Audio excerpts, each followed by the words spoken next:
El último viaje del buque fantasma, de Gabriel García Márquez.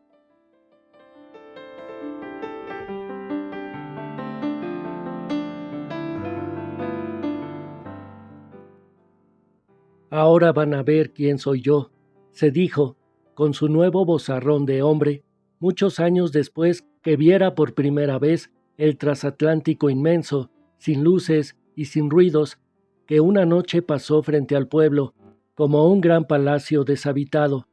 más largo que todo el pueblo, y mucho más alto que la torre de su iglesia,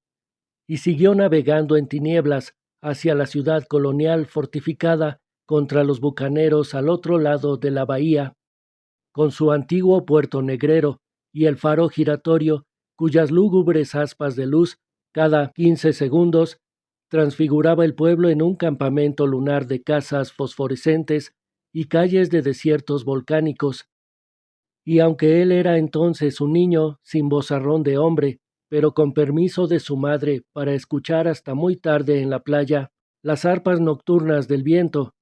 aún podía recordar, como si lo estuviera viendo, que el transatlántico desaparecía cuando la luz del faro le daba en el flanco y volvía a aparecer cuando la luz acababa de pasar. De modo que era un buque intermitente que iba apareciendo y desapareciendo hacia la entrada de la bahía, buscando con tanteos de sonámbulo las boyas que señalaban el canal del puerto, hasta que algo debió fallar en sus agujas de orientación,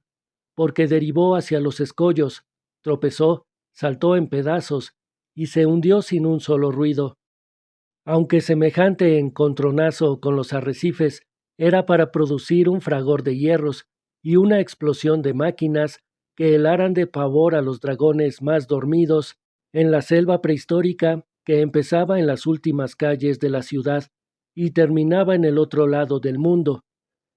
Así que él mismo creyó que era un sueño, sobre todo al día siguiente, cuando vio el acuario radiante de la bahía, el desorden de colores de las barracas de los negros en las colinas del puerto, las goletas de los contrabandistas de las Guayanas, recibiendo su cargamento de loros inocentes, con el buche lleno de diamantes. Pensó, me dormí contando las estrellas y soñé con ese barco enorme. Claro. Quedó tan convencido que no se lo contó a nadie, ni volvió a acordarse de la visión hasta la misma noche del marzo siguiente, cuando andaba buscando celajes de delfines en el mar, y lo que encontró fue el transatlántico ilusorio, sombrío, intermitente, con el mismo destino equivocado de la primera vez. Solo que él estaba entonces tan seguro de estar despierto que corrió a contárselo a su madre, y ella pasó 3 semanas gimiendo de desilusión, porque se te está pudriendo el seso de tanto andar al revés, durmiendo de día y aventurando de noche como la gente de mala vida. Y como tuvo que ir a la ciudad por esos días en busca de algo cómodo en que sentarse a pensar en el marido muerto, pues a su mecedor se le habían gastado las balanzas en 11 años de viudez, aprovechó la ocasión para pedirle al hombre del bote que se fuera por los arrecifes, de modo que el hijo pudiera ver lo que en efecto vio en la vidriera del mar, los amores de las mantarrayas en primaveras de esponjas, los pargos rosáceos y las corvinas azules zambulléndose en los pozos de aguas más tiernas que había dentro de las aguas, y hasta las cabelleras errantes de los ahogados de algún naufragio colonial, pero ni rastros de transatlánticos hundidos, ni qué niño muerto. Y sin embargo, él siguió tan emperrado que su madre prometió acompañarlo en la vigilia del marzo próximo, seguro, sin saber que ya lo único seguro que había en su porvenir era una poltrona de los tiempos de Francis Drake, que compró en un remate de turcos, en la cual se sentó a descansar aquella misma noche, suspirando, mi pobre Holofernes, si vieras lo bien que se piensa en ti sobre estos forros de terciopelo y con estos brocados de catafalco de reina. Pero mientras más evocaba al marido muerto, más le borboritaba y se le volvía de chocolate la sangre en el corazón, como si en vez de estar sentada, estuviera corriendo, empapada de escalofríos y con la respiración llena de tierra, hasta que él volvió en la madrugada y la encontró muerta en la poltrona, todavía caliente, pero ya medio podrida como los picados de culebra. Lo mismo que les ocurrió después a otras 4 señoras, antes que tiraran en el mar la poltrona asesina, muy lejos, donde no le hicieran mal a nadie, pues la habían usado tanto a través de los siglos que se le había gastado la facultad de producir descanso, de modo que él tuvo que acostumbrarse a su miserable rutina de huérfano, señalado por todos como el hijo de la viuda que llevó al pueblo el trono de la desgracia, viviendo no tanto de la caridad pública como del pescado que se robaban en los botes, mientras la voz se le iba volviendo de bramante, y sin acordarse más de sus visiones de antaño, hasta otra noche de marzo en que miró por casualidad hacia el mar, y de pronto, madre mía, ahí está, la descomunal ballena de amianto, la bestia berraca. Vengan a verlo, gritaba enloquecido, vengan a verlo, promoviendo tal alboroto de ladridos de perros y pánicos de mujer, que hasta los hombres más viejos se acordaron de los espantos de sus bisabuelos y se metieron debajo de la cama, creyendo que había vuelto William Dampier, pero los que se echaron a la calle no se tomaron el trabajo de ver el aparato inverosímil que en aquel instante volvía a perder el oriente y se desbarataba en el desastre anual, sino que lo contramataron a golpes y lo dejaron tan mal torcido que entonces fue cuando él se dijo, babeando de rabia, ahora van a ver quién soy yo, pero se cuidó de no compartir con nadie su determinación, sino que pasó el año entero con la idea fija, ahora van a ver quién soy yo, esperando que fuera otra vez la víspera de las apariciones para hacer lo que hizo. Ya está, se robó un bote, atravesó la bahía y pasó la tarde esperando su hora grande en los vericuetos del puerto negrero, entre la salsamuera humana del Caribe, pero tan absorto en su aventura que no se detuvo como siempre frente a las tiendas de los hindúes a ver los mandarines de marfil tallados en el colmillo entero del elefante, ni se burló de los negros holandeses en sus velocípedos ortopédicos, ni se asustó como otras veces con los malayos de piel de cobra que le habían dado la vuelta al mundo, cautivados por la quimera de una fonda secreta donde vendían filetes de brasileras al carbón, porque no se dio cuenta de nada mientras la noche no se le vino encima con todo el peso de las estrellas, y la selva exhaló una fragancia dulce de gardenias y salamandras podridas, y ya estaba él remando en el bote robado hacia la entrada de la bahía, con la lámpara apagada para no alborotar a los policías del resguardo, idealizado cada 15 segundos por el aletazo verde del faro, y otra vez vuelto humano por la oscuridad, sabiendo que andaba cerca de las boyas que señalaban el canal del puerto, no sólo porque viera cada vez más intenso su fulgor opresivo, sino porque la respiración del agua se iba volviendo triste, y así remaba tan ensimismado que no supo de dónde le llegó de pronto un pavoroso aliento de tiburón, ni por qué la noche se hizo densa, como si las estrellas se hubieran muerto de repente, y era que el transatlántico estaba allí, con todo su tamaño inconcebible, madre, más grande que cualquier otra cosa grande en el mundo, y más oscuro que cualquier otra cosa oscura de la tierra o del agua,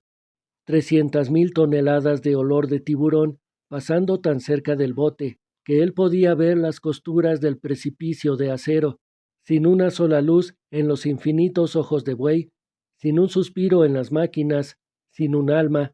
y llevando consigo su propio ámbito de silencio, su propio cielo vacío, su propio aire muerto, su tiempo parado, su mar errante en el que flotaba un mundo entero de animales ahogados, y de pronto todo aquello desapareció con el lamparazo del faro, y por un instante volvió a ser el Caribe diáfano, la noche de marzo, el aire cotidiano de los pelícanos, de modo que él se quedó solo entre las boyas, sin saber qué hacer, preguntándose asombrado si de veras no estaría soñando despierto, no solo ahora, sino también las otras veces. Pero apenas acababa de preguntárselo, cuando un soplo de misterio fue apagando las boyas, desde la primera hasta la última. Así que cuando pasó la claridad del faro, el transatlántico volvió a aparecer y ya tenía las brújulas extraviadas,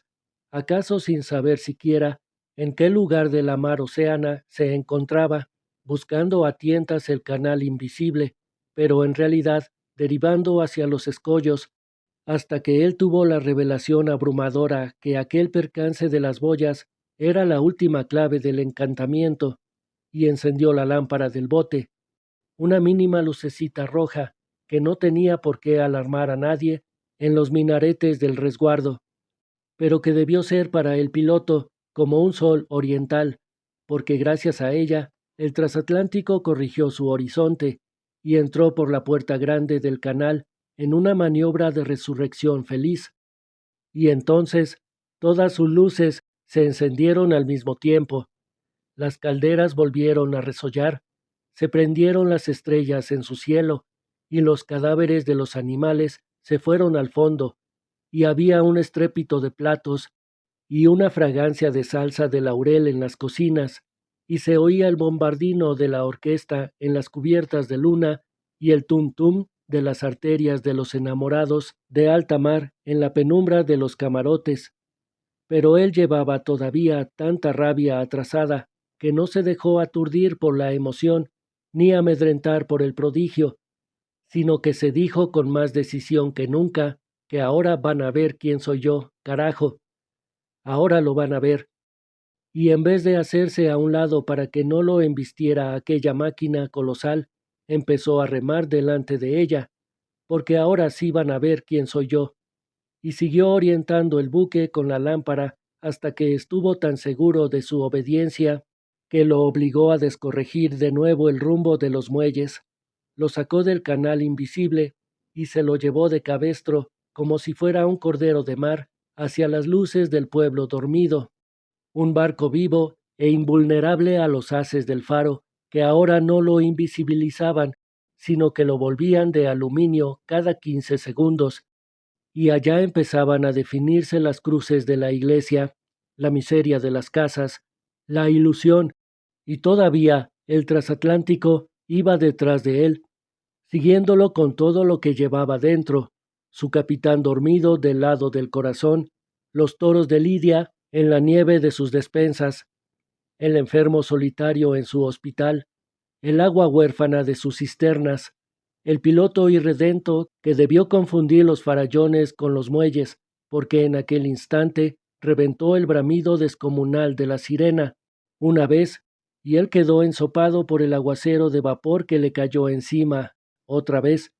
y el bote ajeno estuvo a punto de zozobrar, y otra vez, pero ya era demasiado tarde, porque ahí estaban los caracoles de la orilla, las piedras de la calle, las puertas de los incrédulos, el pueblo entero, iluminado por las mismas luces del transatlántico despavorido, y él apenas tuvo tiempo de apartarse para darle paso al cataclismo, gritando en medio de la conmoción: «Ahí lo tienen, cabrones», un segundo antes que el tremendo casco de acero descuartizara la tierra y se oyera el estropicio nítido de las 90.500 copas de champaña que se rompieron una tras otra desde la proa hasta la popa. Y entonces se hizo la luz, y ya no fue más la madrugada de marzo, sino el mediodía de un miércoles radiante, y él pudo darse el gusto de ver a los incrédulos contemplando con la boca abierta el transatlántico más grande de este mundo, y del otro encallado frente a la iglesia, más blanco que todo, 20 veces más alto que la torre, y como 97 veces más largo que el pueblo,